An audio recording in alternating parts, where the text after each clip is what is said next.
Sim, agora vamos testar o som. Se o som estiver bom, a gente começa. Só um segundinho, vamos testar o som. Se o som tá bom, a gente começa. Aqui, só um segundinho, som, testando o som.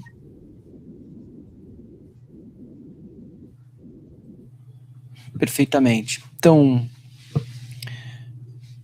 vamos começar.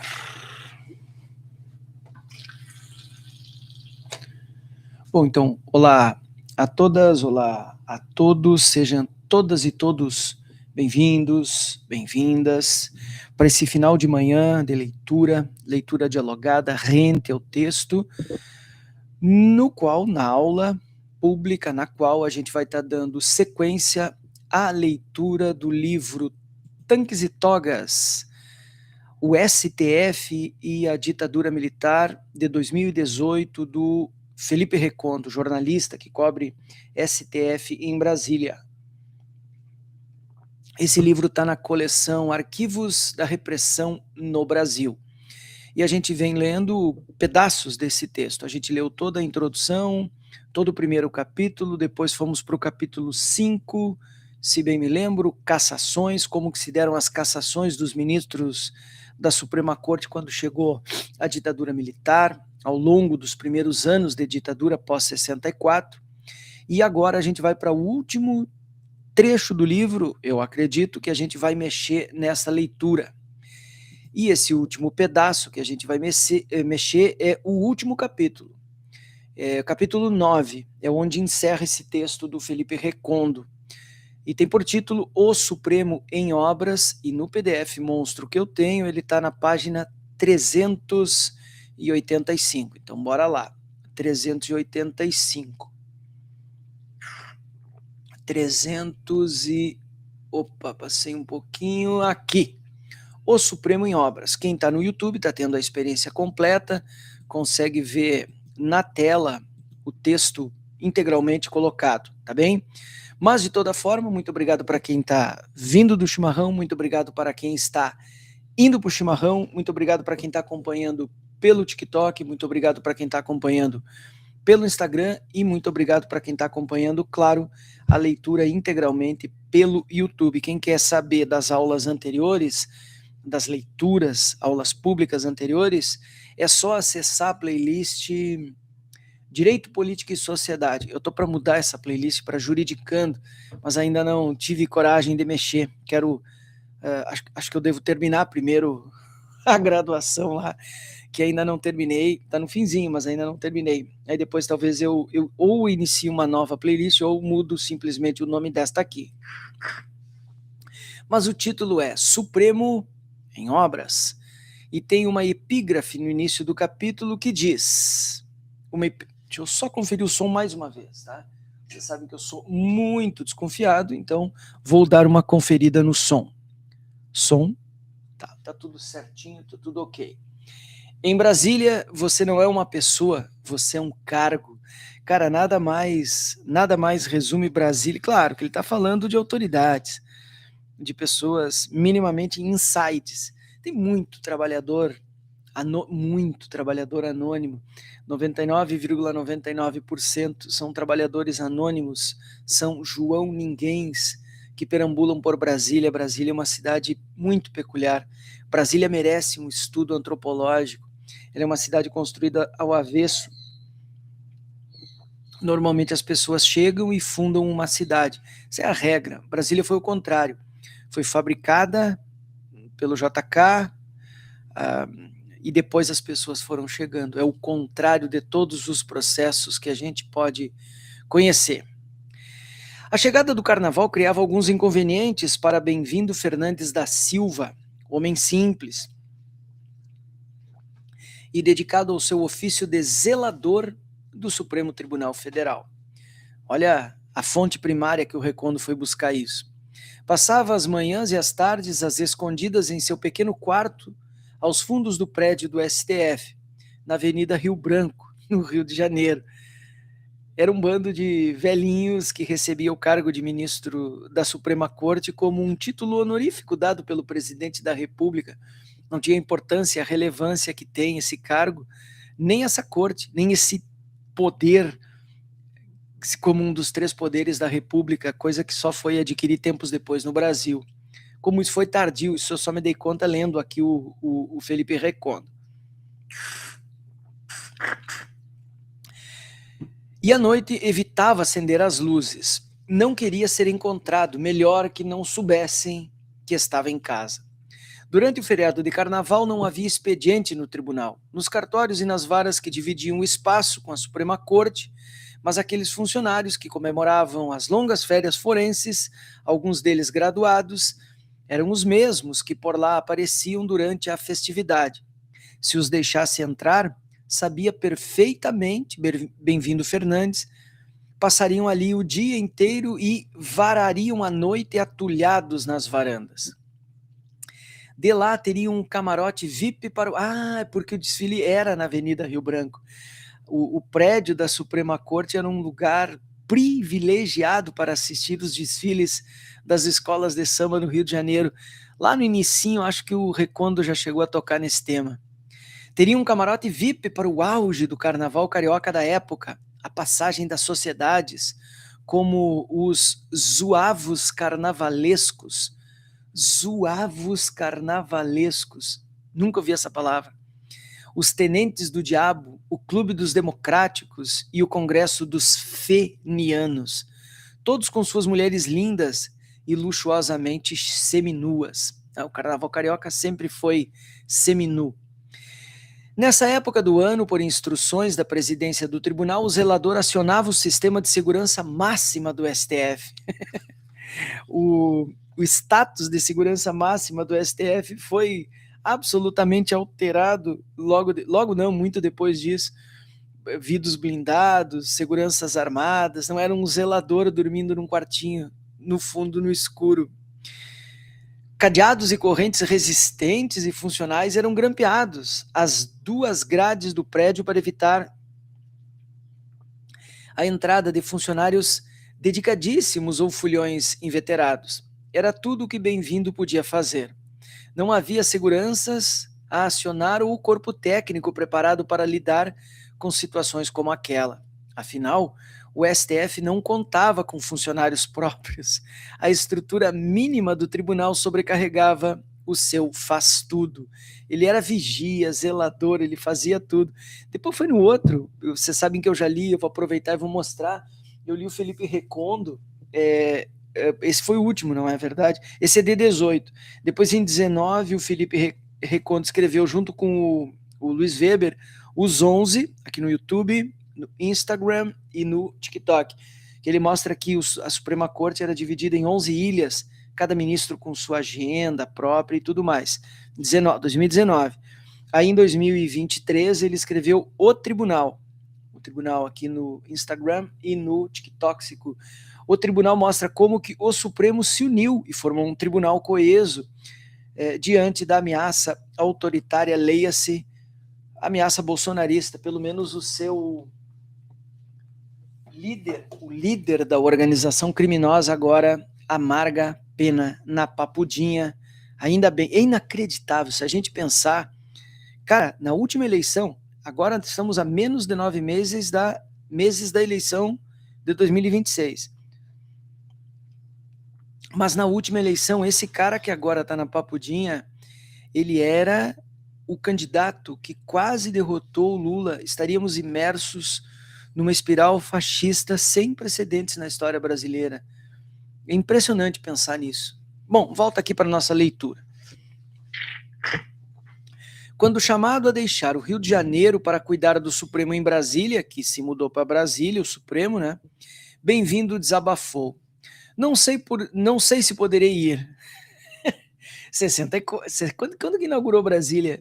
Eu não me lembro. Essa eu vou ter que dar aqui, eu não vou esperar que vocês me respondam. Ano da inauguração de Brasília. Vou botar aqui, inauguração, foi 60, eu acho, de Brasília. Inauguração, acho que foi em 1960. 21 de abril, dia de Tiradentes, 21 de abril de 1960. Então tá bem. Aí o Bem-vindo, que não é o Bem-vindo Sequeira, ele disse, não sei se poderei ir, porque Brasília tem muita altura e eu já estou velho. É uma pena, mas se me mandarem, seguirei, porque pelo menos vou ficar livre dos penetras que querem assistir ao carnaval das sacadas do edifício. Aqui é a Casa da Justiça e não um poleiro para acolher até gente fantasiada, que brinquem no diabo que os carregue. Era um cidadão de bem, conservador, como se vê o Bem-vindo Vigia do STF. Que fim Deus será esse cara, né, cara? Eu gosto das pequenas histórias, eu gosto das miudezas, eu gosto das filigranas, eu gosto muito demais. Por isso sempre me filiei à microhistória, a história dos análises, a, a, a, a história dos acontecimentos, assim, sabe, pequenininhos, sabe, algo como o Queijo e os Vermes lá do... Era o nome dele? Esqueci. Que fim deu o Bem-vindo, como é o nome dele? Eu vou ter que olhar, isso que depois eu vou procurar, cara. Imagina escrever a biografia desse cara. Maluquice, né, cara? Tô brincando. Bem-vindo, cadê o nome do homem, meu? Porra, cara. Bem-vindo Fernandes da Silva. Bem-vindo Fernandes da Silva. O que foi feito? Qual foi o fim de Bem-vindo Fernandes da Silva? Onde é que nós estávamos? Aqui. Essa realidade improvisada da Suprema Corte foi a essência em quase 100 anos de tribunal. Simplicidade, desconforto em uma continência de gastos que muitas vezes comprometia o trabalho, constrangia ministros, obrigava a corte a viver de favores e por tudo isso gerava embaraços. Vejam como ela era um patinho feio assim, sempre foi um dos três poderes da República, e aqui também. Mas vejam a importância que tinha esse terceiro poder. Aqui está em curso ainda a Constituição de 46. Impressionante isso, né, cara? Impressionante como é moderna a noção do Supremo Tribunal Federal como uma corte importante e decisiva na história do Brasil. De acordo com Elcio Gomes da Silva, os primeiros anos da Suprema Corte foram os mais austeros e precários.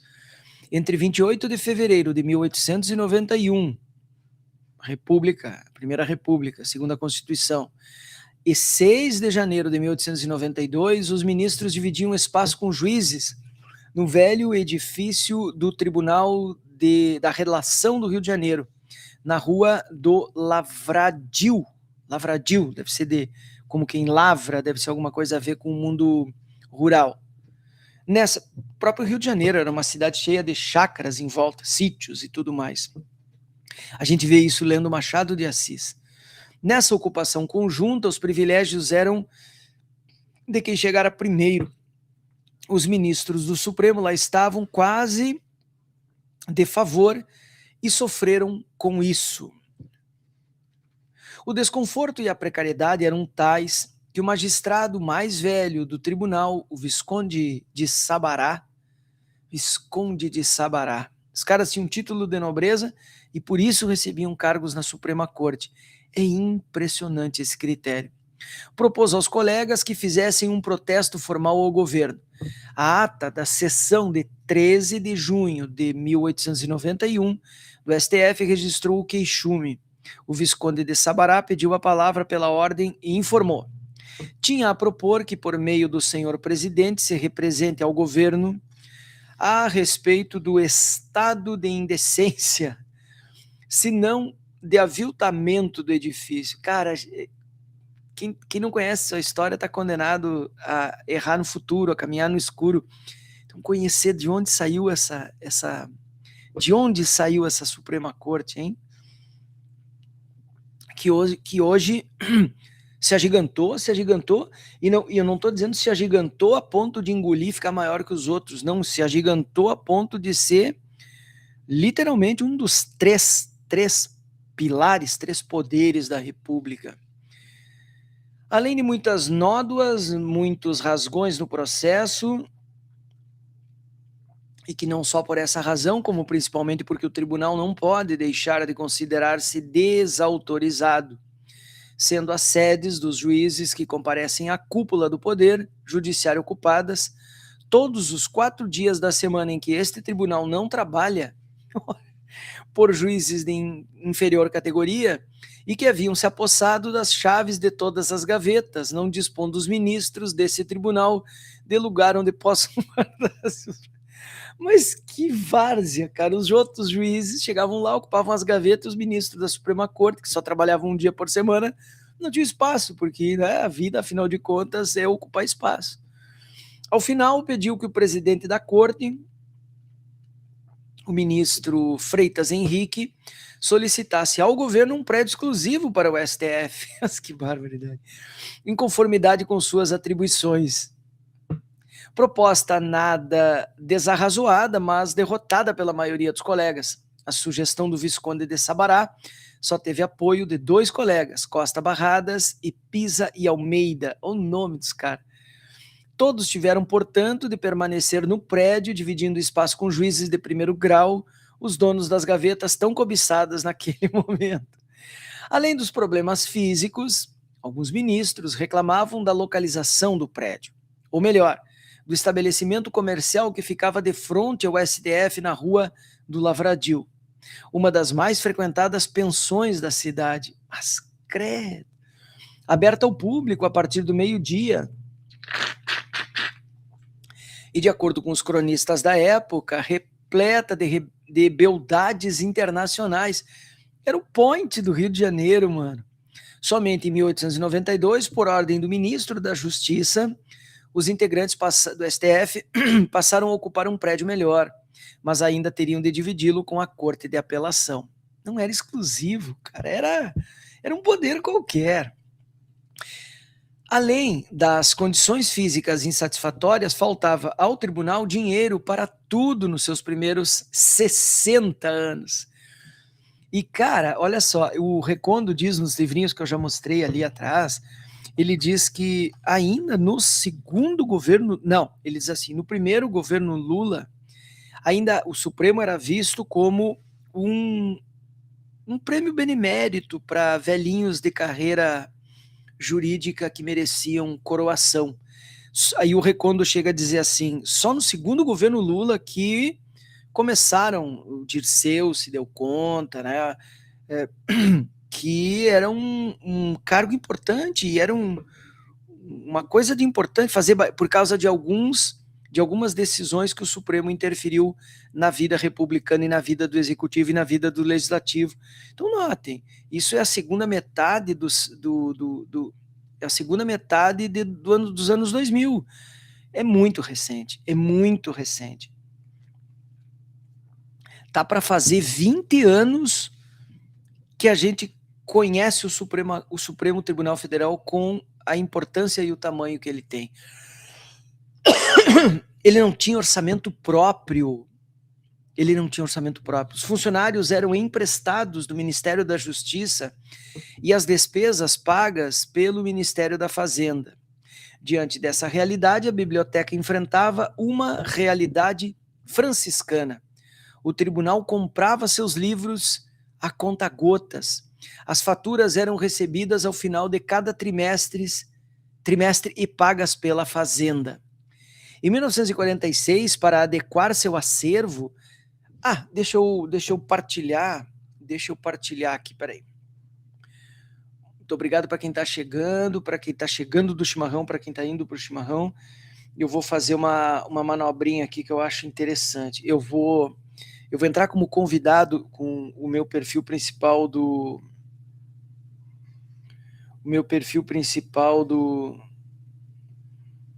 Instagram, e daí pode ser que chame a atenção ali, tá? Pode ser que alguém mais entre e tal.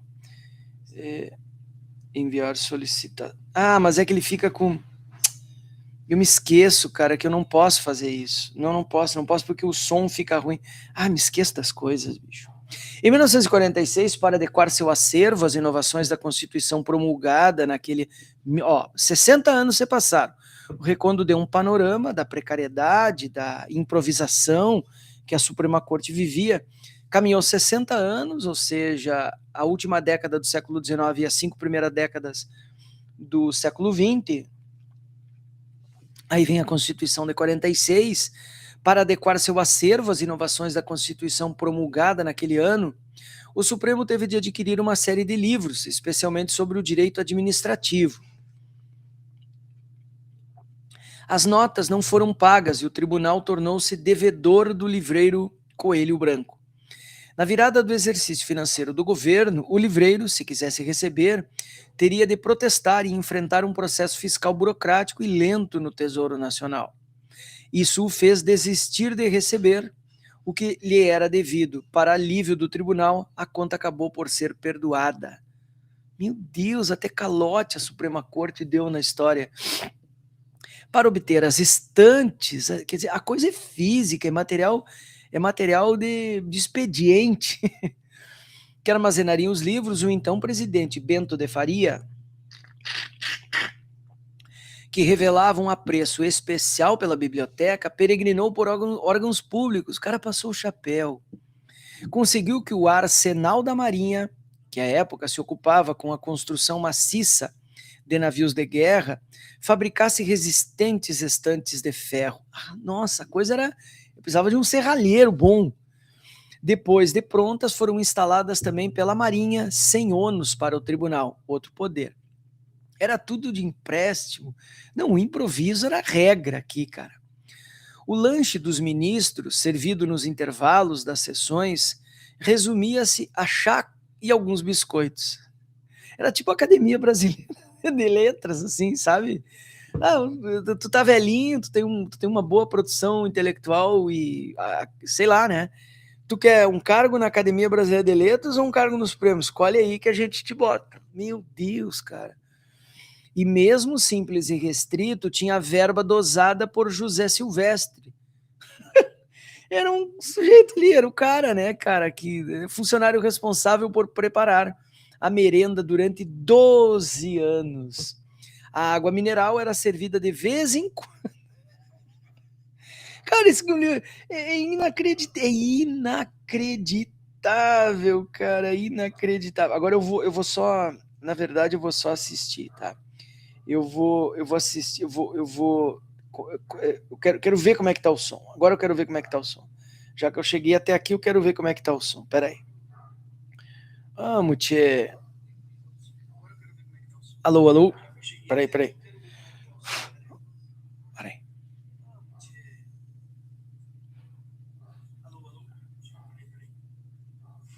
Não tá no microfone. Não tá no microfone. Portanto, eu vou colocar agora no microfone, perfeitamente. Agora, tem um pouquinho de paciência só, tá? Por favor.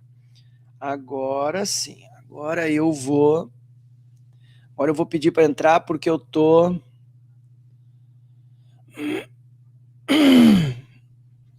Eu vou tentar entrar e falar com outro microfone, tá?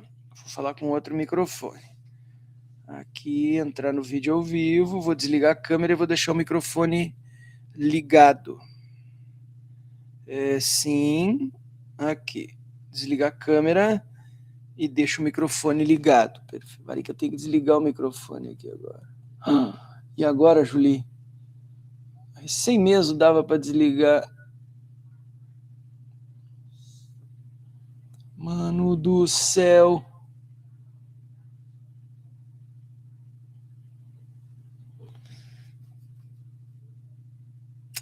Caracoles. Peraí. Peraí que tá dando certo aqui. Eu tô com o microfone ligado. Só que eu tenho que desligar esse microfone aqui agora. Onde é que eu desligo? Não, aqui desliguei, tá. Agora sim. Agora eu desliguei o microfone. Tá, agora eu posso avançar. Então, E mesmo simples e restrito, tinha a verba dosada por José Silvestre, há 12 anos, tá? Eu preciso daquele outro fio lá, mas deixa eu ver se eu não tenho nenhum aqui. Não adianta nada, esses fones todos longe de mim, eu precisava de um fone. Não vou conseguir fone. Mas eu não quero perder muito tempo aqui, eu quero avançar. Eu acho que vai ficar bom aqui o nosso conteúdo. Agora, pelo menos eu consegui botar na configuração que eu queria. Mas eu precisava daquele fio ali, não consigo. Ué, vamos assim mesmo.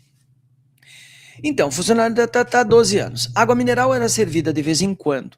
Alguns, como o ministro Filadelfo, de Azevedo, Filadelfo de Azevedo, mas olha o nome do cara, que permaneceu no Supremo de 1942 a 1946, preferiam água da talha. Talha era um tonel, né, cara, um bagulho assim que carregava, né, água a granel, que prestou grandes serviços ao tribunal durante pelo menos 20 anos. Isso aqui são detalhes, são temperos, assim, são vírgulas históricas que o Felipe Recondo vai colocando e que deixam o texto maravilhosamente melhor, sem dúvida nenhuma, maravilhosamente melhor. Eu estou tentando ver de onde é que eu vou tirar o negócio aqui, cara, peraí. Bueno, acho que esse aqui dá. Não, mas aí eu não vou mexer no que está funcionando. Eu estou perdidaço aqui, não consigo saber onde é que eu boto ali o fone. Caraca, moleque, eu preciso daquele fone. Senão vai ficar soprando aqui no meu ouvido. Caraca, meu. Precisava de um fone, não vou conseguir pegar.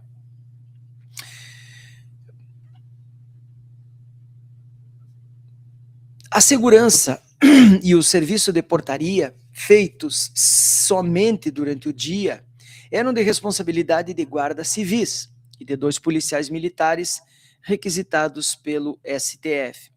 O serviço de jurisprudência resumia-se ao fichamento dos acórdãos para o funcionário, disposto numa pequena sala. Não dá, não tem condições. Ele fica fazendo sanduíche no meu ouvido. Aqui, ó. Agora peguei. Não, é complicado, mano. Eu faço aqui tudo sozinho, vocês não têm noção, bicho. Aqui. Agora sim, tu vai ver uma coisa. Agora sim. Vamos ver aqui. 1, 2, 3. Parece uma lata. Bom, pelo menos o som tá ligado. Em que condições eu não sei, mas pelo menos habemos som. Resumindo, o fichamento dos acordos funcionário disposto numa pequena sala. Os serviços gerais para a manutenção do edifício eram feitos de favor pela Prefeitura do Rio de Janeiro. Mas é um cenário assim inacreditável. O Recondo dá pinceladas disso no, acho que os 11, ou no, acho que eu não lembro qual dos dois, tá? Porque eu confundo, eu li um e imediatamente li o outro, então eu não tenho bem a lembrança certinha da ordem que eu vi as coisas. Mas o Recondo deu pinceladas disso aqui, que ele tinha escrito lá em 2018. Então eles recebiam serviços gerais de favor da Prefeitura do Rio. 3 vezes por ano, jardineiros arrumavam os canteiros e a garagem.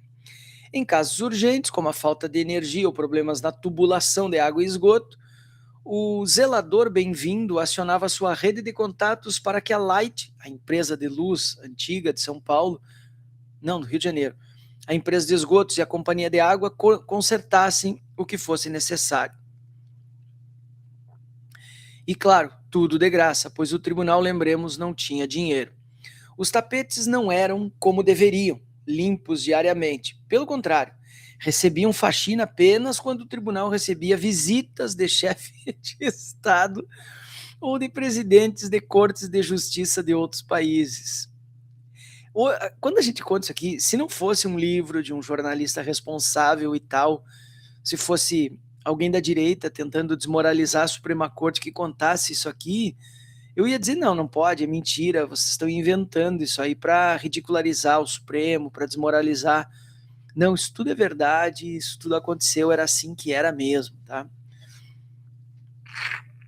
As paredes que padeciam a ação dos pombos, as aves, ao contrário dos fulhões, venceram essa disputa com Bem-vindo Fernandes. Só receberam uma segunda demão de tinta 40 anos depois, da instalação da corte. Também na gestão de Bento de Faria, de 1937 a 1940. Mais sucesso na manutenção do prédio teve o ministro José Linhares. Valeu-se, por exemplo, dos contatos no Itamaraty, sempre privilegiado no recebimento de verbas para a reparação das cortinas, passadeiras e alambrados. O pagamento do pessoal que servia no tribunal, inclusive dos ministros, era feito nos guichês do ministério.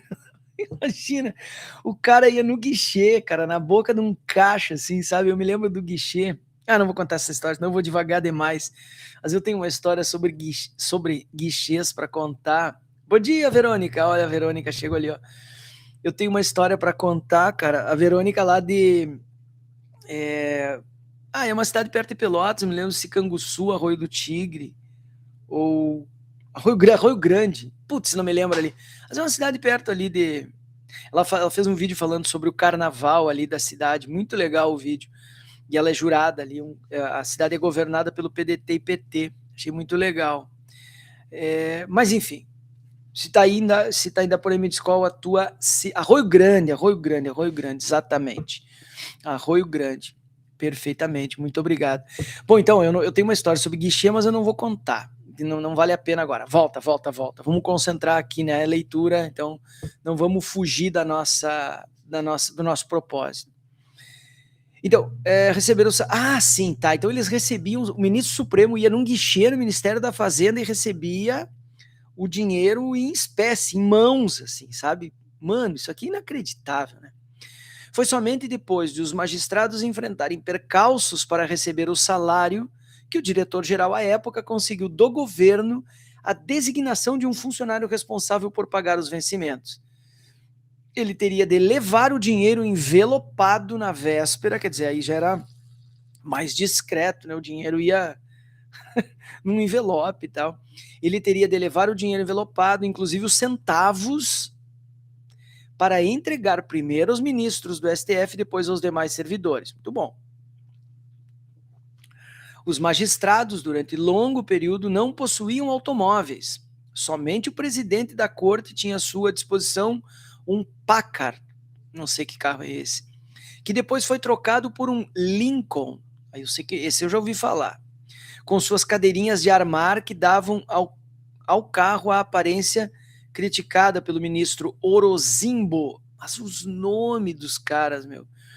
Orozimbo Nonato, de automóvel usado para levar noivas à igreja.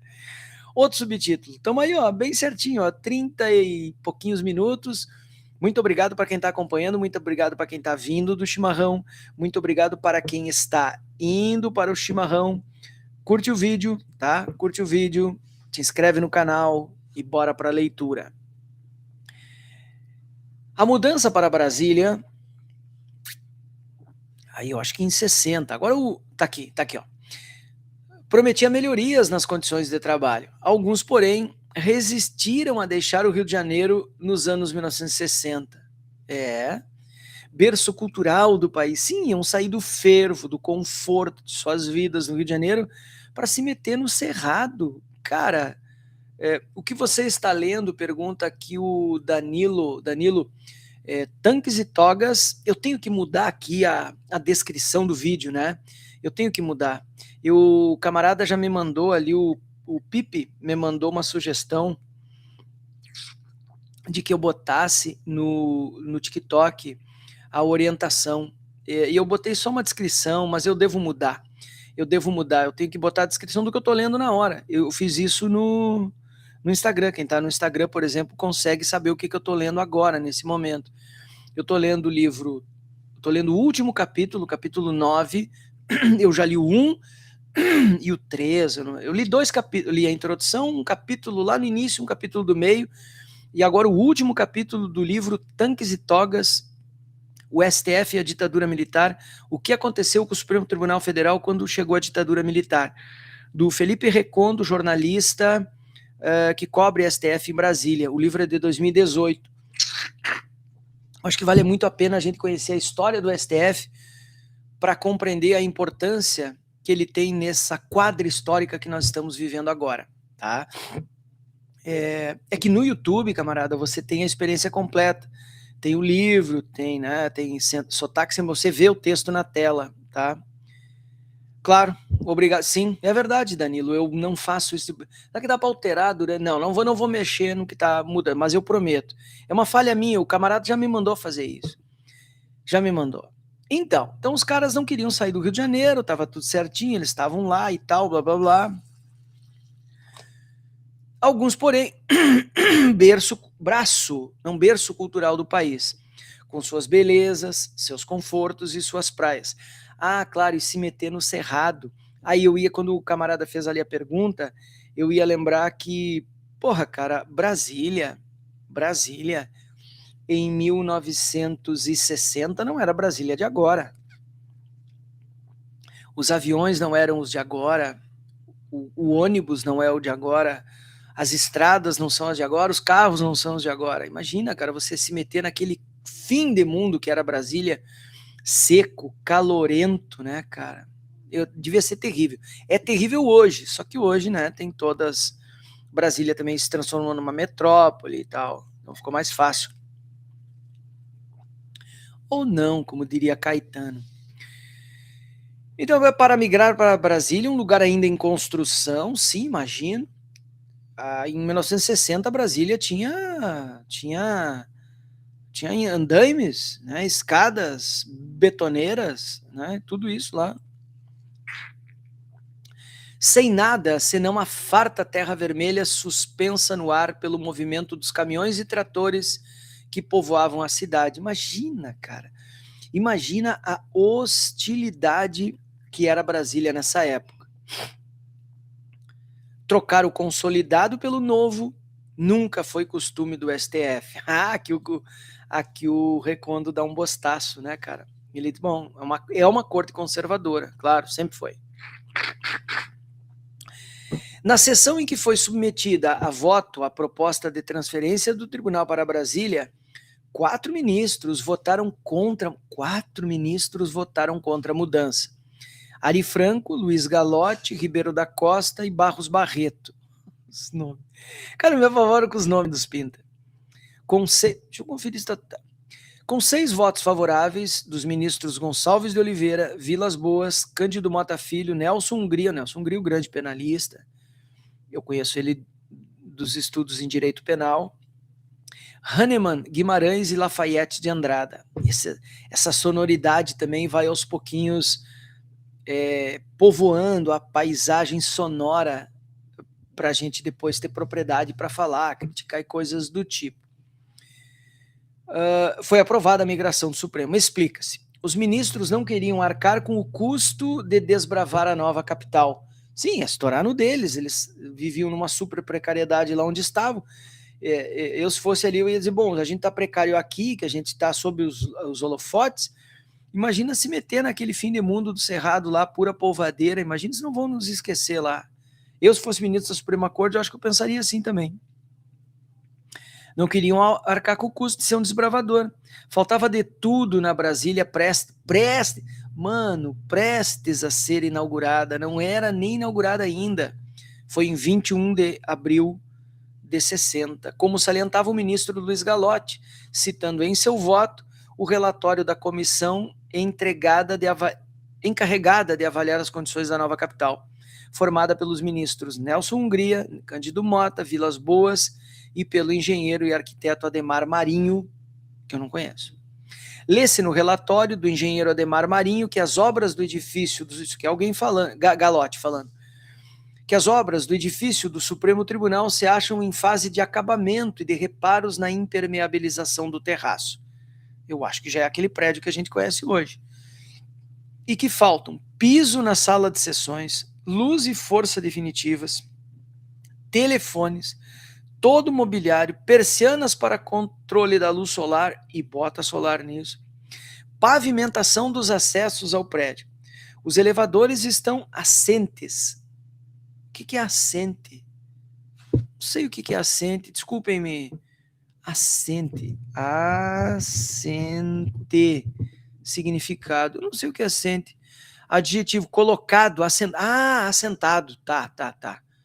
Boa. Aí, ó, alargando o léxico também, ó. O que não está assente?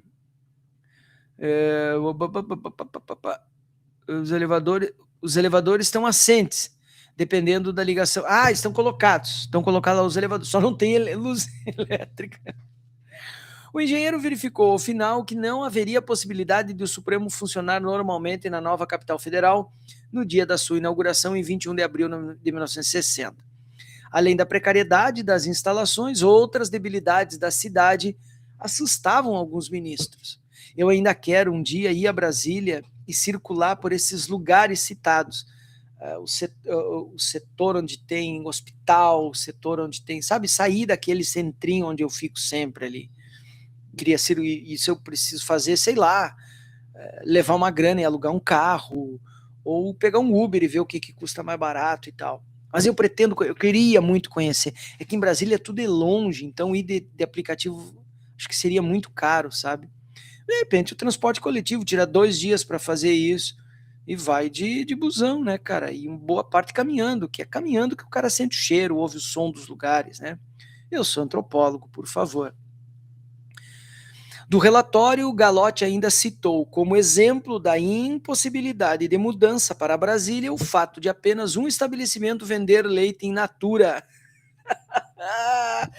Rio de Janeiro ainda tinha leiteiro, cara, que batia com um tarro de leite na porta. Meu Deus do céu.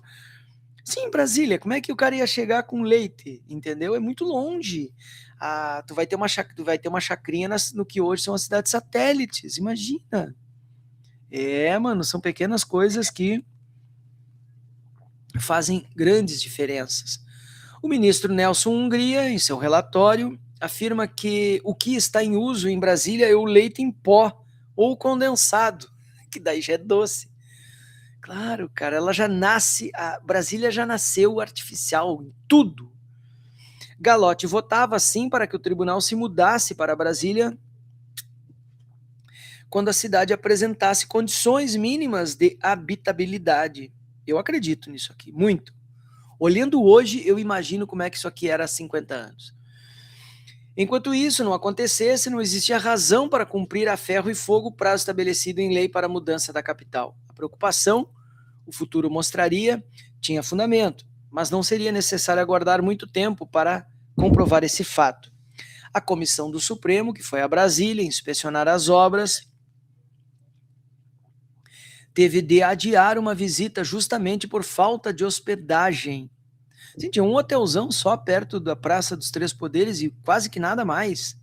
Esse hotel já foi citado ali no capítulo 3, 5 que a gente leu, das cassações que a gente leu antes.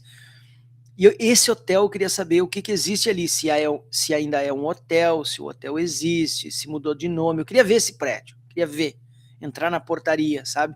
Saber que por ali passaram todas essas figuras aqui da República Brasileira em seu início lá. O Robert, estou vendo que você não sabe nada do passado brasileiro. Ao contrário, eu estou lendo um livro que explica sobre o passado brasileiro. E eu não sei nada, de fato, você tem absolutamente razão. Eu sou um poço de ignorância. E acho o máximo a minha ignorância, porque é a partir dela que eu encontro vontade para ler e conhecer o passado. Tá aqui, vai ser citado aqui, ó, tá? E sim, meu caro Robert, é isso mesmo, eu não sei nada, por isso eu tô lendo para aprender. E eu faço leituras públicas, que são aulas públicas para a gente aprender junto. É isso, tá? Então, tempo, papapá, preocupação mostraria que tinha fundado, mas não seria necessário aguardar muito tempo. A comissão especial falta de hospedagem. Mesmo antes da inauguração da cidade, o maior hotel da época, esse aqui é que eu queria conhecer. Esse hotel eu queria parar na frente. O grande hotel tinha seus 180 apartamentos já lotados. Grande Hotel Brasília. Será que existe isso, cara? Deixa eu ver aqui. Grande Hotel Brasília. Não é. Tem uma outra cidade aqui, peraí. Booking, vai tomar nas tuas pregas. Eixo, tá aqui, ó. Online reservations. Grande Hotel Não acredito que ainda existe. Cara, eu não vou compartilhar, ou podia compartilhar. Que espetáculo, cara. Sua casa fora de casa. Grande Hotel Brasília, situado em posição privilegiada. Ele é muito anos 60. Vocês não vão acreditar. Ele é muito anos 60. Tem facilidades. Não, tá aqui. Cara, isso aqui eu tenho que passar na frente. Vai ser aqui que eu vou passar na frente a próxima vez que eu for para Brasília. Tá aqui, ó. Grande Hotel Brasília. Tá ali, ó. Descubra, parará. Cambuquira. Mas não é em Brasília isso aqui. Tradição é conhecimento, caminho lado a lado, no confronto com conveniência, você precisa. Pensamos em cada detalhe tranquilo, completo e inesquecível. Tá. Não pode ser. Isso aqui não pode ser em Brasília. Manhã, saborear as manhãs de Cambuquira. Não é. Não pode ser. Não pode ser. Olha isso aqui. Olha a entrada, se isso aqui não é anos 60, totalmente. Símbolo de hospitalidade e tradição, combinado charme do passado com conforto do novo tempo. Olha a varanda, todo varandado, tudo com mato em volta. Olha o café olha isso, tchê, olha o piso disso aqui, piso português. Não, meu Deus, olha o auditório. Não, inacreditável isso aqui. Infraestrutura, sala de reuniões. Não, cidade de Cambuquira, Minas Gerais. Eu tô vendo tudo errado. Nada a ver. Isso aqui não tem nada a ver. Não tem nada a ver com o Grande Hotel Brasília. Tem nada a ver, não tem nada a ver, não tem nada a ver. Nada a ver. É muito lindo esse hotel. Mas lá em Cambuquira, Minas Gerais. Conheça a nossa história. Não, meu. Ó, isso aqui, tá. Eu não vou perder tempo com isso aqui, tá? Eu vou devagar demais. Grande Hotel. Eu tenho que fazer uma pesquisa depois para entender, tá? Para entender isso aqui. Mas voltemos. Tem que ver o que é esse Grande Hotel, o que era o Grande Hotel, se ele fechou, se ele acabou, se ele mudou de nome, onde é que ele tá, e passar lá na frente. Mas aquele ali que a gente tava olhando não tem nada a ver com o que eu pensava, mas é muito lindo, muito lindo. Disse que há advogados, aqui é um travessão, portanto é alguém falando. Disse que há advogados em Brasília, 20 funcionários da Nova Cap e 30 de institutos e advogados em lugares próximos, tão bons quanto os do Rio de Janeiro. Podem ser até melhores, mas ninguém os conhece. E quando o jurisdicionado de qualquer ponto do país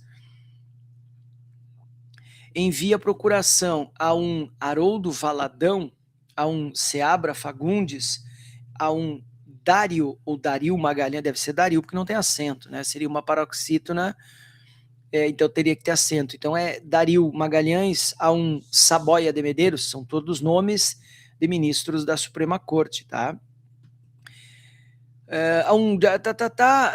A um Justo de Moraes, a um Alcino Salazar, a um João de Oliveira Filho, para citar alguns dos nossos grandes advogados, não é apenas por seu valor moral, intelectual ou cultural, mas porque esse valor é conhecido em todo o país. São advogados, não são ministros. Por outro lado, as dificuldades, a bem dizer, insuperáveis, de comparecerem os advogados em Brasília para a defesa de suas causas, claro, inviabilizava o funcionamento da Suprema Corte, eu acredito. Tornaria essa defesa, pelo vulto da despesa, um privilégio para muito ricos. Só os advogados ricos. Só as grandes bancas seriam capazes de mandar advogados para Brasília. Mas o que importa é que a possibilidade de defesa exista sempre. Porque onde está a possibilidade, porque onde esta possibilidade não existir, o cerceamento da defesa será flagrante. Ele deu uma razão procedimental. Você está cerceando o direito de defesa se você transferir a Suprema Corte para Brasília. E aí sim se poderá cogitar decisões nulas quando provado que a defesa se tornou impossível, apontou Galotti e concluiu. E eu concordo. Se entenderem fazer a mudança em 21 de abril, que façam, e saberei acatar o pronunciamento da maioria. Muito bom, é assim que a gente age no serviço público. Mas a minha divergência há de ficar registrada e não tardará para que se veja a razão que me assistia. Claro, ele vai dizer, ó, tá vendo? Ó, é o que eu avisei antes, vocês é que não quiseram ouvir. O STF repetia assim o exemplo de quem o modelou, a Suprema Corte dos Estados Unidos. Isso aqui é um dado histórico, assim, ó, importantíssimo, fundamental, tá? O STF repetia assim o exemplo que a modelou a Suprema Corte dos Estados Unidos. O Supremo Tribunal Federal Brasileiro, ele foi criado à imagem e semelhança da Suprema Corte Americana. Washington instalou-se como capital daquele país em 3 de junho de 1800, em Washington. A capital dos Estados Unidos, 1800, eles proclamaram a República eles proclamaram a independência em 1776 e somente 24 anos depois a capital foi considerada em Washington. A Suprema Corte só deixou a Filadélfia, que era o centro nevrálgico norte-americano, era tipo o Rio de Janeiro deles, onde teve a conferência, onde todo mundo migrava, até porque não é tão no leste nem nada. O Washington é um absurdo, né, cara? É lá na costa. Na verdade, é uma péssima ideia, né? Bueno, no ano seguinte, no dia 4 de fevereiro, tá, perfeito, claro, esperou a coisa engrenar. Muito bom esse dado histórico aqui. Como é bom o cara aprender, hein? Bem que o camarada entrou ali para me criticar achando que me chamar de ignorante era ofensa. Não, eu sou um ignorante. Aliás, a gente sempre deve partir de um grande campo de ignorância. A ignorância é, de fato, meus caros, uma bênção, uma grande bênção, sabe? Porque é a partir dela, da ignorância, que a gente se abre a aprender. Essas leituras aqui, principalmente esse livro aqui do Recondo, é um ódio a essa ignorância. Como parecia prever, Galotti foi derrotado pelos demais colegas. Prevaleceu o que estava definido em lei. O STF, assim como os demais poderes, deveria se mudar para Brasília na data da inauguração da nova capital. Quem assim entendeu, como o ministro Gonçalves de Oliveira, não deixou de lamentar a obrigação de sair do Rio de Janeiro. Sei que Brasília não pode ser igual ao Rio de Janeiro. Há desconforto, há desconveniências para todos nós, mas estamos diante de uma lei expressa e peremptória, admitiu o ministro. Legalista, portanto, notem.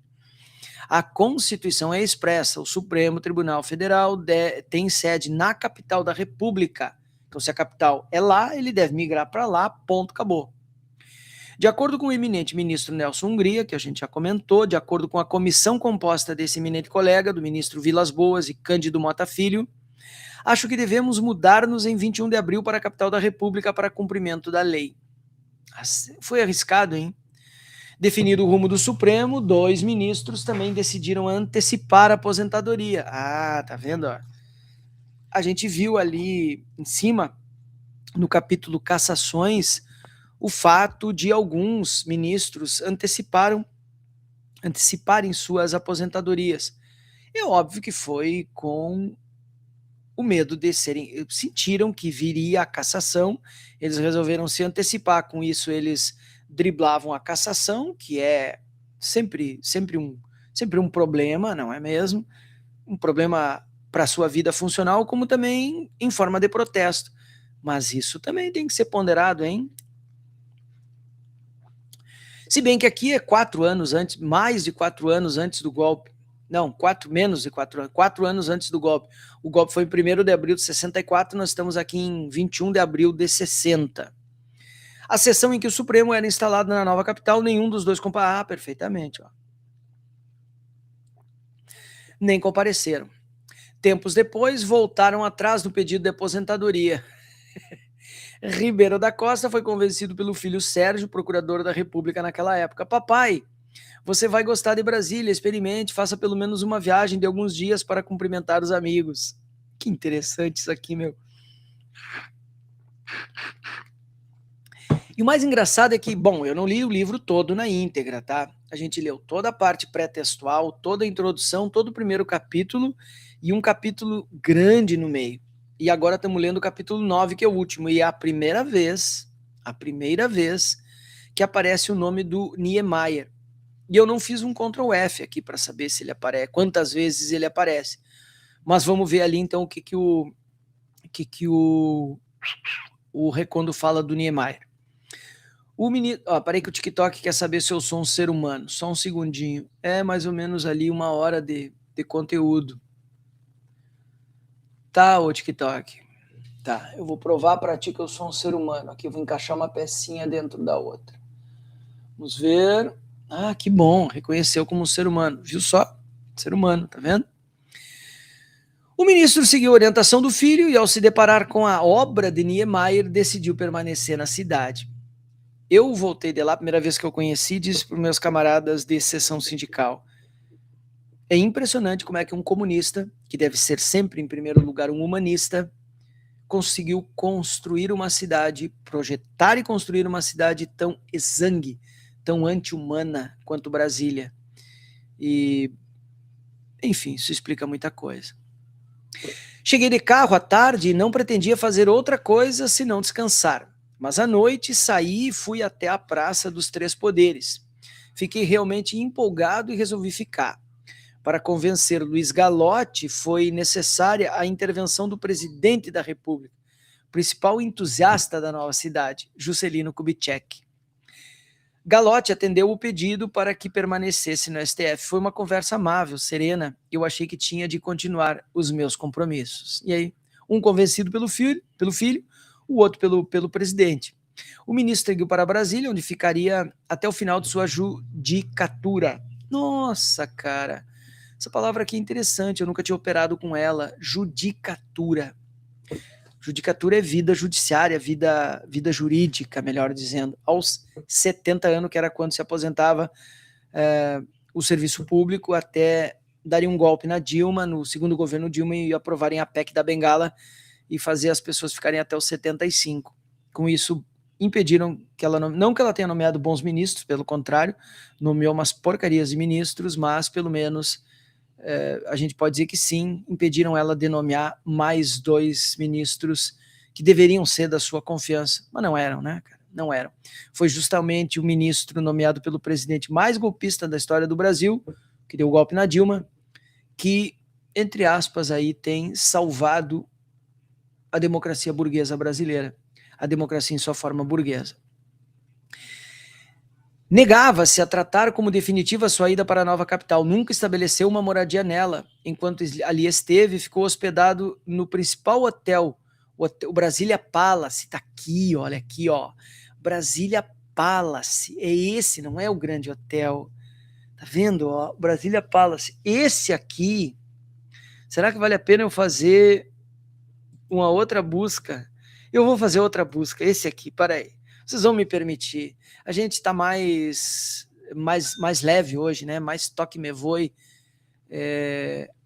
Eu não vou tocar aqui. Vamos ver se ele existe, tá? O outro foi um fracasso, a minha busca. Ontem eu fiz 1,5 km e 30 minutos. Boa, nossa. E não terminei morta. Meu Deus do céu. Nada demais. Brasília On Reservation. Eu não quero, cara. Booking, mano. Brasília Palace Hotel. Plaza Hotel Brasília. Trocou de nome. Palace Hotel. Tá aqui, ó. Vocês não estão vendo, tá? Agora estão vendo. Quem tá no YouTube, né? Quem tá no Instagram não tá vendo. Quem tá no YouTube não está vendo. Mas quem tá... Brasília Palace Hotel. Plaza Brasília. Ele mudou de nome. Ele Brasília Palace. Ah, o Instagram, ó, quer ver? O primeiro e mais tradicional hotel de Brasília. Ele mesmo. Mudou de nome para Plaza. Ah, temos um dado aqui, ó.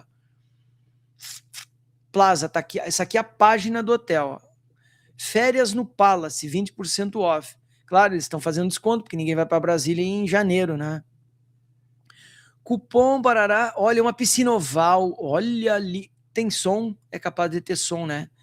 Deixa eu ver se tem som. Ah, se tem som, eu me fudi. Peraí. Será que tem som? Mano, Deus é pai, não tem som. Barbaridade. Só o que me falta.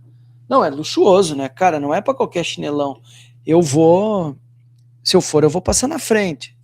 Não vou me hospedar num lugar desses. Que espetáculo de hotel, hein, cara? Que espetáculo. Hotel maravilhoso, as pessoas dizendo, não sei o que, parará. Tá, muito bom. O primeiro e mais... Deixa eu ver se tem a história do hotel aqui. Ah, eles não têm propaganda. Reserve já, não. Aqui, será que tem aqui? Tem uma guia aqui. Home, experiências, contatos, home, hotel. Não, cara, eu queria saber da história de vocês. Ele só quer vender. Eu não quero te comprar nada. Eu só quero ver o hotel, a história do hotel. Kubitschek Plaza, Brasília Palace, Manhattan Plaza e São Paulo. Ah, é tudo da mesma rede. O São Paulo eu nunca fiquei, mas o sindicato bota a gente muito lá no São Paulo. Na passada, eu passo na frente do São Paulo para ir porque eu fico sempre. Qual é o Brasília Palace? O Manhattan. Eles são todos no setor hoteleiro sul ali. Eu queria saber da história, mano. Eu queria saber da história, mas não vou. Tá, deixa eu voltar. Nada a ver, né, cara? Eu tô divagando, mas é bom conhecer essas coisas aí. Vamos pro Instagram deles, tá? Deixa eu ver aqui o Instagram deles, ó. O primeiro e mais tradicional hotel da capital. Arte, história, arquitetura à beira do lago. A fuder. Atos Bulcão, tem obras do Atos Bulcão. Ah, esse aqui eu quero passar na frente.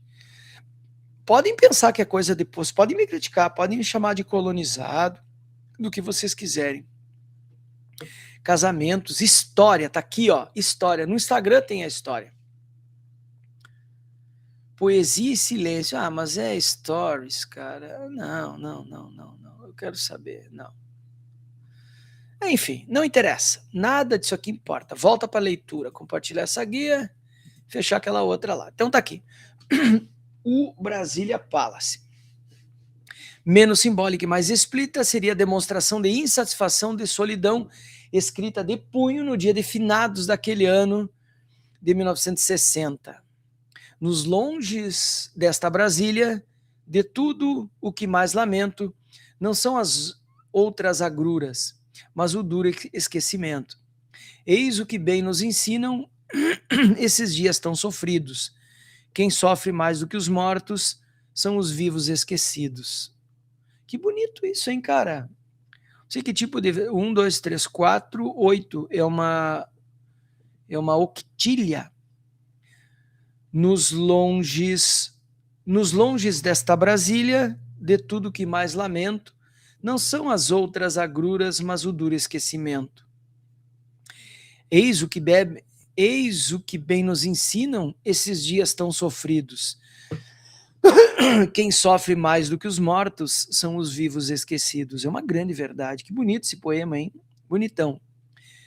Direção distinta dos demais ministros percorreu o então presidente Orozimbo Nonato. Para onde foi Orozimbo? Em razão da mudança da capital, pediria uma licença para não mais voltar ao tribunal. Não iria para Brasília. Esse aqui não quis ir, né? Não topou. Quando terminou o mato, terminou a amizade. Altamente econômico e responsável com gastos públicos, o ministro chegava a fechar os olhos para as demandas do tribunal para sempre. Na primeira semana de dezembro, devolver ao Tesouro Nacional parte da verba recebida pelo STF. Como é que é? Altamente econômico, chegava a fechar os olhos para as demandas, quer dizer, fazia que o tribunal não precisava para não pegar dinheiro público. Ah, mas não deve ser assim, não é assim que se toca, sabe? Isso aqui não é assim, tá? O tribunal para, sempre na primeira semana de dezembro, devolver ao Tesouro Nacional parte da verba recebida pelo STF. Ele sempre devolvia. A contenção de gastos durante a presidência de Orozimbo era tanta que até mesmo a liberação de recursos para despesas inevitáveis era um martírio. Não pode ser espartano, não é certo isso. Simplesmente sabe, um órgão público da importância do STF, ele existe. Cara, é a velha história que diz assim, ó, a democracia burguesa, ela é o sistema de gestão de poder péssimo, é o mais caro que existe. Mas é o melhor que a gente conseguiu até hoje. E ele é caro. Então nunca nos surpreendamos com gastos públicos com a administração do poder. Ele é caríssimo. E ele tem que ser assim. Uma ditadura é muito mais barata, mas é uma ditadura, entendeu? E assim por diante. E a regra valia para todos. O cargo oficial que o atendia na presidência do tribunal, por exemplo, passou meses sem conserto. O que passou? O carro oficial, não é o cargo. O carro oficial. Meu Deus do céu. Passou meses sem conserto. Orozimbo ia ao tribunal de bonde. Meu Deus do céu, olha isso, cara. Lá no Rio, lógico, tá? Com esse perfil, não foi surpresa para os demais ministros a explicação sobre negar-se a mudar para Brasília. A transferência demandaria gastos altíssimos aos cofres do tribunal. E ele, Orozimbo Nonato, era contra esbanjamentos. Escorregado? Não. Encarregado de comandar a mudança, que deveria ser feita em 40 dias para que outros órgãos ocupassem o edifício da Cinelândia. Bom, e também desocupa isso aí, porque desocupa muito que os outros querem obrar. O ministro Barros Barreto convocou 200 de carteiros para carregar os processos. Claro, tudo físico, né? Não tinha o, como é que chama agora, cara? O EPROC. Mesmo assim, alguns se perderam na mudança. Só pode, imagina a organização disso aqui, cara. Imagina a responsabilidade disso aqui, bicho. De resto, apenas livros, arquivos, objetos menores, como carimbos, seriam transportados em caminhões do Rio para Brasília. Os móveis, tapetes e quadros deveriam todos ser deixados para trás. Os ministros já encontrariam um novo STF equipado pelas mãos do arquiteto Oscar Niemeyer. De novo. O estilo modernista das instalações do novo prédio incomodou alguns ministros, mas ainda por terem recebido a orientação de que não levassem móveis, quadros e tapetes do antigo prédio. Tudo que tivesse alguns anos que pudesse ser deixado de décadas anteriores não combinaria com o novo palácio. Claro, aqui já era aquele prediaço, né, todo modernista do Niemeyer e tal. No último dia da mudança, alguns magistrados deram a última volta no prédio e lamentaram deixar para trás os móveis antigos, os retratos dos antigos ministros. Pá, mas aí não, né? E os tapetes que diziam valiam milhares de cruzeiros. Imagina quanto funcionário não pegou aquilo e não levou para casa, sabe, cara? Botou no corredor da entrada de casa porque foi abandonado, cara. Isso aqui é patrimônio deixado para trás, entendeu? Que se um funcionário não leva, vai ser descartado, sabe? Condoídos chamaram o responsável pela conservação do Palácio do Catete, o senhor Navarro. Queriam uma opinião avalizada. Aquele constrangimento tinha alguma razão de ser? A resposta foi francamente positiva. Ficariam para trás peças raras e tapetes valiosos.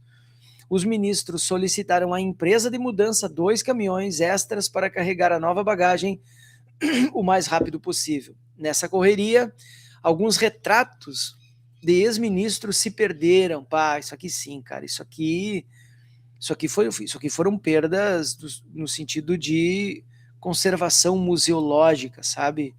Isso sim, isso é uma perda, tá? E até hoje, mesmo com esforços junto das famílias dos aposentados, não foram restabelecidos.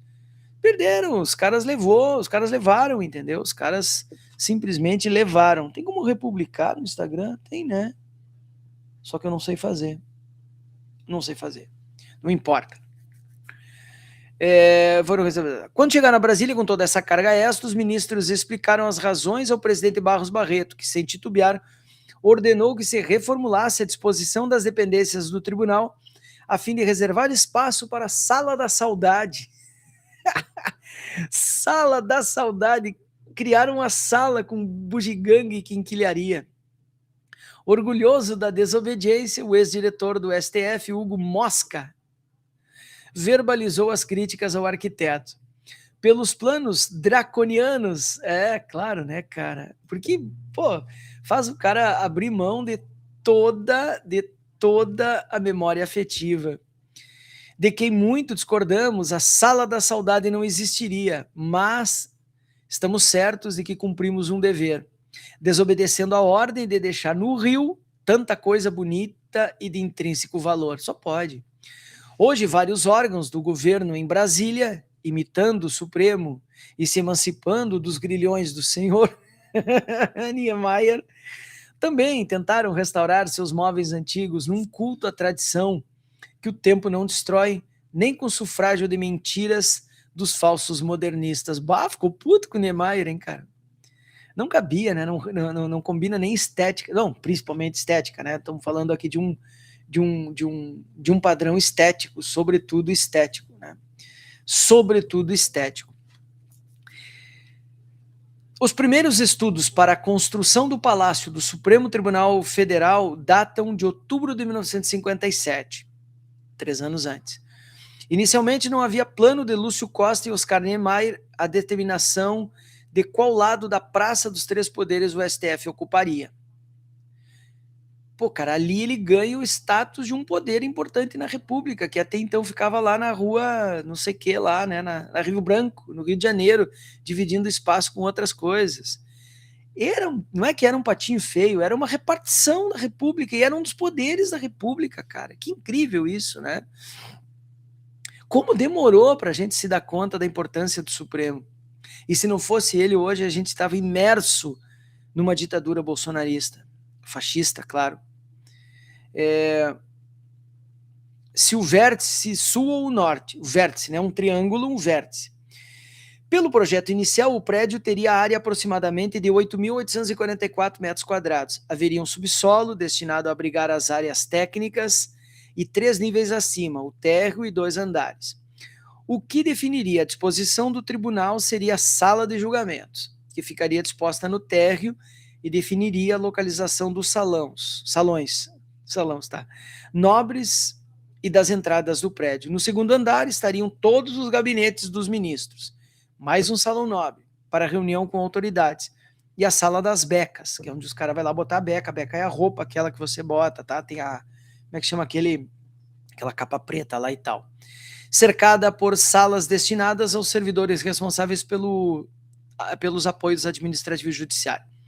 O palácio estaria assentado em base elevada e provida de uma escadaria perimetral. Um segundo estudo alterou algumas disposições. Nesse documento, o Supremo já estava localizado no vértice sul da Praça dos Três Poderes. A escadaria deu lugar a uma rampa e o prédio parecia flutuar, como tudo do Niemeyer. Na verdade, é umas coisas, sabe, flutuar porque se desprende da terra, se desprende do mundo, que é onde o ser humano habita, sabe? É muito inumano. Não é anti-humano. Em alguns lugares, sim. Quando você chega num lugar que não tem para onde ir, a não ser a rua e o nada, Nárnia, ali é anti-humano. Mas, no geral, é inumano. Quer dizer, não... A escadaria deu lugar a uma rampa para flutuar. As colunas características demarcariam apenas as laterais. Não circundariam toda a edificação. Pô, estamos com quanto tempo de leitura? 1 hora e pouco. Eu já estou meio... Vocês viram que eu estou trocando palavras e tal. Isso expressa, em alguma medida, um pouco de cansaço mental. Está muito calor aqui nessa sala que eu tenho. Aqui não tem ar-condicionado. Então eu estou com um ventiladorzinho aqui embaixo e tal. E está muito, muito, muito quente hoje, abafado. Está para chegar um temporal aqui por volta do meio-dia hoje. Ontem fez 30 e tantos graus. Passados 50 anos da mudança do STF para Brasília, e agora o recondo então chega no presente. Os novos ministros, alguns deles crianças naquela época, olhariam para trás e deturpariam a história. Olha aí, ó, o que dá não conhecer a história, não ter lido o recondo. A sessão comemorativa do 50º do Supremo na capital federal foi uma ode a Niemeyer. Aí ele já era idolatrado. A gente apaga as vicissitudes de um personagem. 50 anos é 2010, quando se comemorou, hein? Portanto, já teve 60 anos agora. Porra, 66, numa conta rápida. 21 de abril desse ano, 66 anos. The Number of the Beast. Quase como um pedido de desculpas pela resistência de alguns em confiar nos seus traços. Eu não desculpo o Niemeyer, tá? Eu, sinceramente, acho que o Niemeyer fez muita coisa errada. Carol, depois que descredibilizou as instituições também, professor, lê meu comentário, certo, Carol? Descredibilizou as instituições também. Sim, tranquilo, Carol, é verdade. Passado 50, olha ali, A seção é quase como um odd, tá? Coube a Eros Grau, que é o... e por isso... por isso a epígrafe no início do capítulo 9, que a gente está lendo. Eros Grau. Discursar naquela sessão, 2010 isso aqui. Justamente um ministro que, pelo itinerário de suas frequentes viagens a Paris e por suas pretensões literárias, talvez fosse mais afeito ao prédio antigo do STF no Rio de Janeiro, descrito dessa forma. Agora vamos ver. Aí tem as figuras. As figuras a gente não vê porque elas perdem resolução e a gente está fazendo, afinal de contas, flertamos dia a dia com o fascismo. Sim, sem dúvida nenhuma, Carol. E ele está muito presente, por isso é importante conhecer o passado, porque conhecer o passado faz a gente ter clarividência nas projeções de futuro. A planta do Supremo, incluindo a disposição antiga do plenário do tribunal, que era menor. Tudo isso aqui já foi explicado na leitura textual. Na fachada predominam elementos... isso aqui o Eros Grau falando, tá? Na fachada predominam elementos do classicismo francês. Ele reconhece, um cara que é versado na França. As portas, ricas em detalhes referentes à justiça, foram talhadas pelo artista português Manuel Ferreira Tunes, que eu não conheço. A escadaria em mármore de Carrara e ferro trabalhado revela o gosto da Art Nouveau, a nova arte francesa, tá?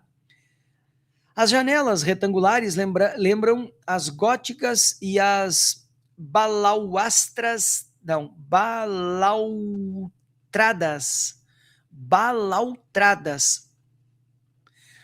remetem ao Renascimento francês. A sala de sessões, o espaço mais suntuoso do edifício, que os golpistas safados destruíram, por isso é que eles têm que pagar na cadeia, todos eles, um a um, e ainda não terminou. Tem muitos ainda que ainda estão fugidos na Argentina, nos Estados Unidos, eles têm que pagar. Conservava o assoalho original de peroba e pau roxo. Nas paredes laterais há retratos pintados de juristas de vários períodos históricos. Possui belíssimos vitrais confeccionados pela Casa Conrado Sogenit, de São Paulo. Não sei do que se trata. No teto há 2 painéis pintados por Rodolfo Amoedo, tomara que não seja parente daquele, um dos mais consagrados artistas de sua geração. Nunca ouvi falar. Mas havia uma razão para Eros, talvez o ministro que menos tempo passou em Brasília durante os anos em que permaneceu no STF. Olha aí, ó. Ser a voz do tribunal naquele dia. Faltava pouco mais de um mês para a eleição de um imortal. Tá aqui, ó. Eu já fiz essa relação. O que ele queria era entrar para a Academia Brasileira de Letras. E o Supremo, no final do 19, início do 20, ele era quase que uma reunião de velhos imortais, né? E o presidente da BL, Marcos Vilaça, ministro do Tribunal de Contas da União, tutti jurista, foi especialmente convidado para a sessão. Vem me assistir e ver se me nomeia para a Academia Brasileira de Letras, viu? Daí se entendem as figuras de linguagem e as citações seguidas de imortais feitas por Eros Grau. Ele estava militando em causa própria, mano. Meu Deus, eu vou ter que ler a epígrafe depois. A vinda para Brasília nos internalizou na federação. Quem é que está dizendo isso? Eu acho que é o Eros Grau. Tem um travessão. A topografia do interior no lugar da topografia do mar. Estamos onde haveríamos de estar. Claro, topografia do mar, Rio de Janeiro. Juntos a nós mesmos. Só que não, né, cara? Em Niemeyer nunca o ser humano encontra com ele mesmo. Pelo menos não no meu entendimento. É bem verdade que se estivéssemos no Rio, poderíamos escapar até o Aterro, com letra maiúscula, é um bairro. Não sei, não conheço o Rio. Ver de perto o mar em Ipanema, isso eu conheci, eu era muito criança, tenho pouca memória. Conheci Copacabana, onde eu passei quase um mês. Caminhar pela Lapa, não conheci. Os Arcos da Lapa, na época, não tinham... não eram esse bairro boêmio que depois se transformou, tá? Das graças angelicais ou tomar lições de adeus no aeroporto em frente à janela de Manuel Bandeira. Deve ser aquele cara do romantismo brasileiro. Seja como for, senhores, Quando declinam as tardes e as sessões plenárias começam a terminar, o poente visto aqui da minha bancada, e não perguntem a moda de Alberto Caeiro, mas que pedante, ele queria ser posto na Academia Brasileira de Letras, cara. O que tem a ver o poente com quem aplica a Constituição? Tem tudo a ver, tá bom, Eros Grau. O poente visto aqui da minha bancada quando as sessões plenárias começam a terminar é maravilhoso, docemente encantador. Que barbaridade. Palavras menos elogiosas, mas de uma sinceridade típica de um homem de sentimentos expressos, foram proferidas por Eros Grau depois da sua aposentadoria. Pouco mais de 3 meses após a sessão comemorativa da mudança para Brasília, já em São Paulo e de malas prontas para Paris. Brasília é uma merda. Ali ele já tinha chutado o balde do coro, agora eu não preciso fingir, né? Brasília é uma cidade afogada, seca, onde você não é uma pessoa, você é um cargo. Sensacional. Isso aqui era os Grau. Eu concordo com ele, tá? Brasília é isso aqui, cara. Brasília é isso aqui. Mas uma merda encantadora, né? Para muitos. O Procurador-Geral da República, Roberto Gurgel, destacou em seu discurso naquela sessão a realidade de Brasília nos anos 60, período pouco lembrado naquele dia, ao citar uma das conferências do professor Afonso Arinos de Melo Franco, que eu não sabia que era udenista e entrou para a história da República como um democrata. Que interessante isso, né, cara? É ignorância minha. Eu estou lendo lá o livro do Carlos Fico, do historiador, e lá eu estou tomando contato com isso aqui. Melo Franco reproduziu o clima de alguns em 1960, pouco favorável aos planos de JK. Materialmente, além das insuficiências naturais de uma cidade inaugurada há 2 meses, outras existem que se afiguram permanentes. A arquitetura de Niemeyer, de incontestável beleza, carece, a meu ver, de imponência e até de austeridade, quanto aos monumentos que são, ao mesmo tempo, serviços públicos. É possível que seja somente falta de hábito e que a insistência e a propagação dessas leves formas novas deem ao espectador do futuro uma outra impressão, menos ligeira e festiva, mais austera e imponente, como convém aos palácios do Estado. A marca deixada pela visão na sensibilidade depende do gosto, e o gosto depende do tempo. Bom isso aqui.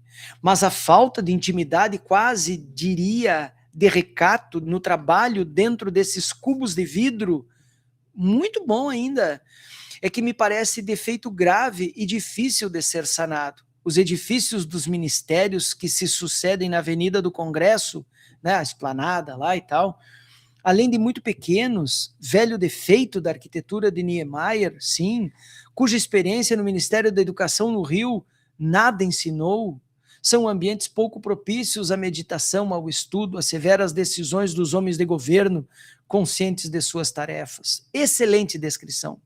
São caixas de vidro abertas até o solo, à inspeção curiosa dos passantes, abertas ao bulício da rua, sem recolhimento nem privatismo. Hoje tudo blindado. Somente homens pouco afeitos à vida de gabinete, ao fecundo e demorado contato com o livro, o papel escrito, podem achar possível que se faça um ambiente de trabalho naqueles aquários cintilantes. Aquários cintilantes. Perfeito, cara.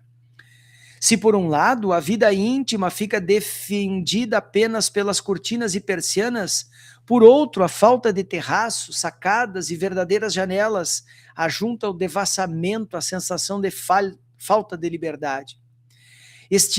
Existimos às claras, como queriam os positivistas, mas só temos contato direto com o mundo externo se sairmos para a rua, quer dizer, para a poeira. Não há uma só sacada, exatamente, uma só varanda em toda a cidade onde se coloque um pote de gelo. Por isso que eu estranhei quando mostrou aquele hotel. Digo, esse hotel não tem a cara de Brasília, tem varanda, mano.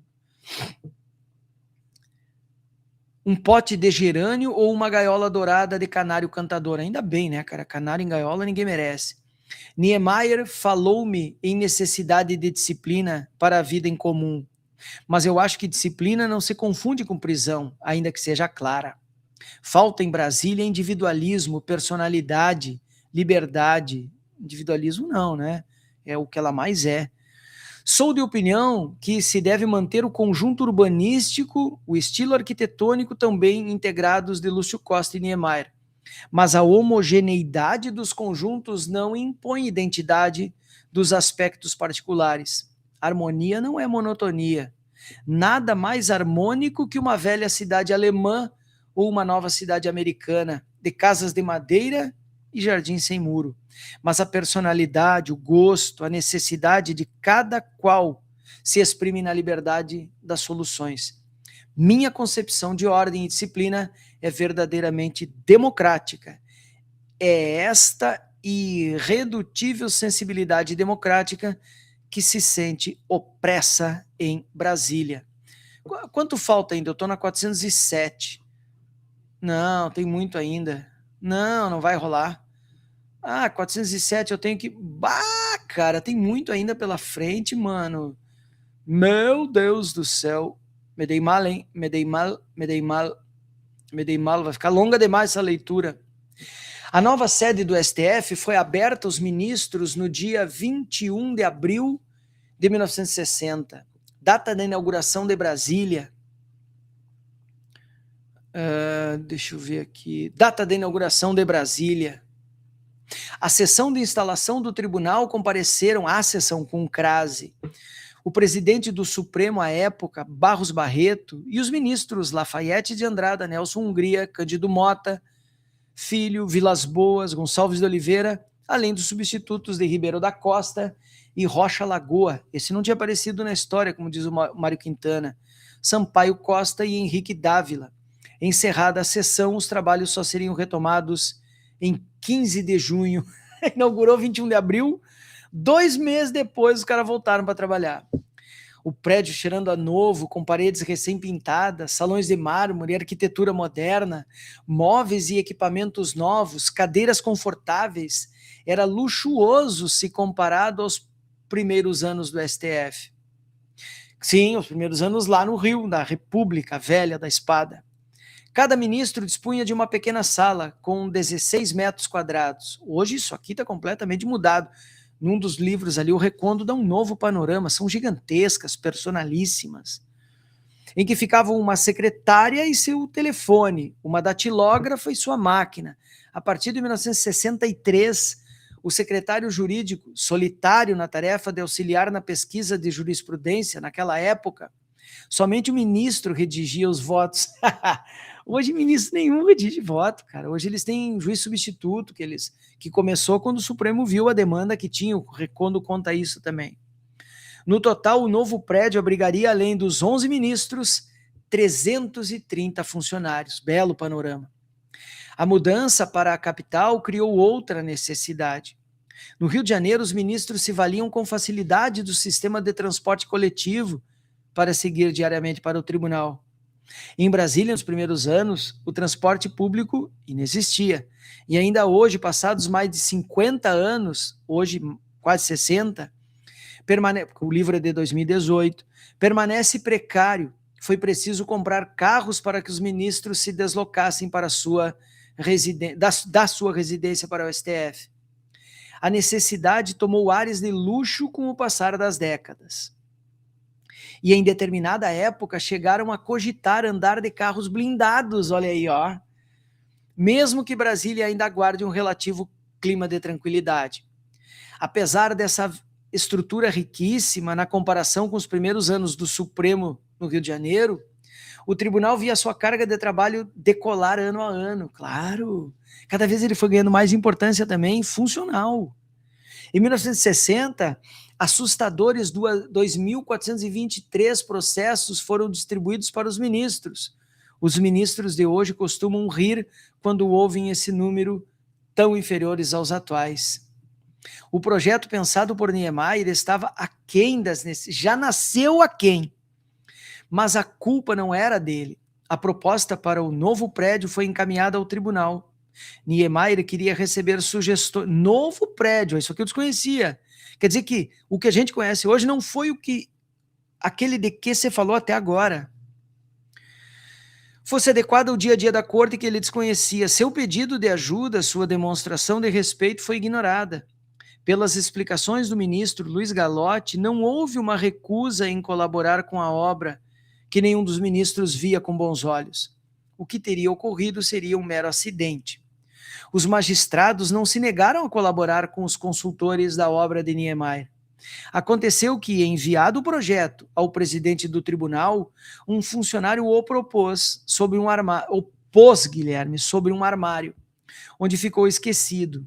Quando os demais membros da corte tomaram conhecimento do documento, o palácio já estava tão adiantado que já não foi possível examinar-lhe as sugestões. De uma forma ou de outra, ignorado ou esquecido, Niemeyer teve de pensar sozinho o projeto do novo tribunal. Isso que também eu não sabia. Não soube, por exemplo, da ideia que Barros Barreto levou a sério quando chegou a Brasília, construir na cobertura um quarto e sala para sua moradia. Esse é o sonho. Seria mais cômodo, depois de um longo dia de trabalho, dormir por ali mesmo. Tu vê, cara, um quarto e sala para os caras dormir ali mesmo. Muito longe deviam morar, como moram hoje. Como se estivesse na sobreloja de um prédio comercial. Mais grave, porém, foi ter Niemeyer subestimado a carga de trabalho da corte, equivocando-se ao projetar o prédio sem saber exatamente quais eram as necessidades do tribunal, erro cuja responsabilidade seria partilhada com os ministros. Também não alertaram. O cara pega, vai lá e faz uma reunião com o cara, sabe? Todos os gabinetes, com exceção da sala reservada ao presidente, estavam localizados no segundo andar do palácio. Para entrar em uma dessas saletas, praticamente se tropeçava nas mesas, abarrotado. Não havia condições de receber um advogado, um deputado, um ministro. As montanhas de papéis, processos a serem julgados e causas já decididas, livros e arquivos ficavam amontoados pelos cantos. Eu recordo contando a balbúrdia que foi, hein? Não havia privacidade. Imagina o processo ali, o cara podia passar e dar de mão, entendeu? Por isso, era costume que os ministros trabalhassem em casa, encaminhassem os despachos ao tribunal por intermédio de um funcionário e só aparecessem no prédio para as sessões de plenário e da turma. O serviço de jurisprudência, dos mais importantes da corte, resumia-se a um canto da sala. Isso aqui hoje é fundamental, né, cara? A incorreção de Niemeyer, anos mais tarde, seria agravada. E aí estamos avançando. No dia 27 de outubro de 1965, o presidente Costa e Silva, ditador sanguinário, fazia publicar o ato institucional número 2. Pela norma, 5 nós, claro, eles precisavam rechear a Suprema Corte de cupinchas deles. 5 novos ministros se somariam aos 11 originais. E Niemeyer havia desenhado o prédio com apenas 11 gabinetes. E agora, José? Não havia espaço para mais nada. Com a nomeação dos novos ministros, foi preciso comprimir o que já era apertado. Perderam espaço a secretaria, a biblioteca, com seus mais de 27 mil volumes e outros serviços. Meu Deus! É uma precariedade inimaginável nos dias de hoje. No plenário, a bancada projetada para 11 ministros, claro, no plenário, mas o procurador-geral da República e o secretário de sessões ficou curta para os 16 magistrados. Vagabundos, até nisso a ditadura fez. Cadeiras foram anexadas para que os ministros nomeados em razão do ato institucional ilegal de um poder ditatorial pudessem trabalhar, e gabinetes foram improvisados nos moldes de um acampamento de campanha. Deu-se um jeitinho para acolher aqueles que chegavam ao tribunal também pelo jeitinho. Sensacional, Recondo, exatamente. Chegaram de um jeitinho, foi dado um jeitinho. Na presidência do ministro Aliomar Baleiro, de 1971 a 73, essa situação estava próxima do insustentável. Eu fico imaginando isso aqui. Era preciso ampliar o espaço do STF. Baleiro era de uma avareza militar. Bom, aí temos um novo procrinho, o outro aquele ali que também não gostava de gastar. assim como Orozimbo Nonato. Conduzia as despesas da casa de forma severa, pagava a conta quem desafiasse a sua correta avareza. O ministro Antônio Neder tratou de dar literalidade a essa afirmação. Juiz de carreira, com mais de 25 anos de judicatura, Neder chegou à mais alta corte e deparou-se com os tacos de madeira de seu gabinete em estado que considerou inapropriado. Quis, portanto, melhorar o ambiente. Foi ao presidente do STF pedir a instalação de um carpete em substituição aos tacos carcomidos. Prontamente, Baleiro atendeu ao pedido. E na semana seguinte, o carpete estava devidamente instalado, cheirando ainda a cola. Satisfeito com o serviço, Neder recebeu do diretor-geral o envelope, entregue a pedido do presidente Aleomar Baleiro. O ministro abriu a correspondência e encontrou a nota fiscal do serviço. Neder teria que pagar por ele. O tribunal não arcaria com a despesa. Que inacreditável isso aqui, cara. O cara pagou a conta. Será que pagou, cara? Acho que não, né? Bom, também não sei. O recém-chegado Neder se agastou. Sem saber como proceder, foi consultar. Isso aqui é uma anedota. Essa anedota estava guardada nas gavetas da história do Supremo e o Recondo traz isso à luz para a gente. Que maravilha, hein, cara? Sem saber como proceder, foi consultar outro ministro. Procurou Bilac Pinto. Bilac Pinto. O nome deve ser, claro, uma homenagem a Olavo Bilac, que dividira cadeiras na Câmara dos Deputados com Aleomar Baleiro. Ministro, o que acha que eu devo fazer? Pagar, respondeu Bilac Pinto. Em outro episódio, Baleiro irritou-se com os colegas. Em viagem aos Estados Unidos, soube que eles haviam aprovado o pagamento de gratificações e a troca dos carros oficiais.